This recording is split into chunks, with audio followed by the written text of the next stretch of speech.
My name is Robert. I'm 68 years old.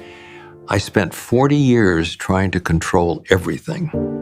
My reputation, my family, my legacy, even the weather on my daughter's wedding day.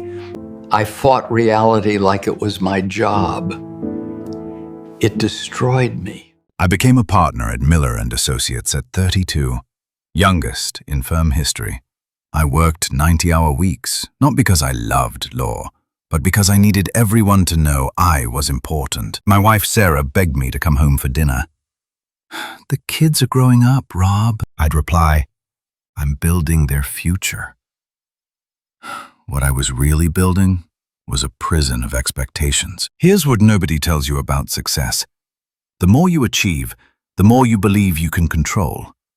I controlled client outcomes, boardroom votes, my son's college choice. When my daughter Emily announced she was marrying a teacher, not the doctor I'd introduced her to, I exploded.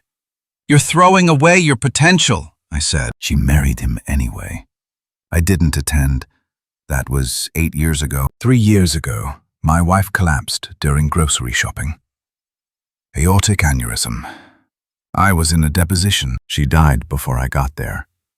Her last words to the paramedic, "Tell Rob I forgive him, and Emily deserves the same." At her funeral, I saw Emily from across the cemetery. She was holding a little girl's hand, my granddaughter I'd never met. Our eyes locked for 3 seconds. Then she turned and left. That night, I had my first panic attack. My therapist asked me a question that shattered everything. "Robert, what exactly have you been fighting all these years?" The answer made me physically ill. I was fighting the fact that other people exist independent of my will. Here's what I finally accepted at 68. Reality doesn't care about your plans.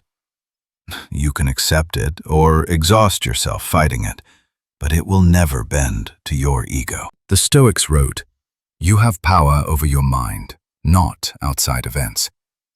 I spent $2.3 million on a house to impress people I didn't like. I missed 40 dance recitals, 23 birthdays, and one final conversation with my wife. Nobody was keeping score except me. My daughter didn't need me to approve her husband. My colleagues didn't care about my car.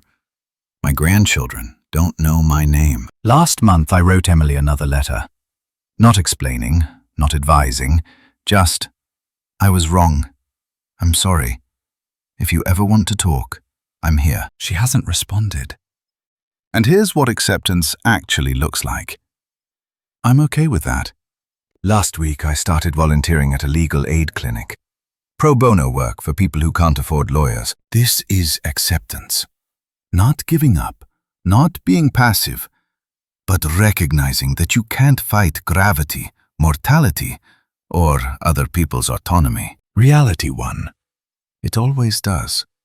The only choice you ever had was whether to fight it until you're broken or accept it and find peace within what you can control.